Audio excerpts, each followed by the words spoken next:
我可以當住仰天爸爸嘅靈位發誓。發誓有咩用啊？我哥死咗啦。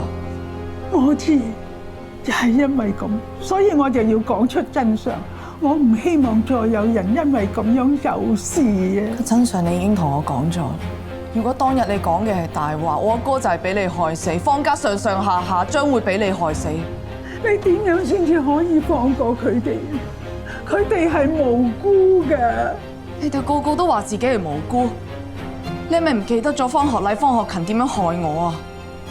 仲有學賢呢？佢咩都冇講，咩都冇做，但係佢先係最大嘅幫兇啊！咁子欣呢？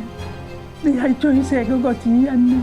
子欣佢點都會企喺佢班阿哥嗰邊，怪就怪佢生於呢一個咁奇怪嘅屋企。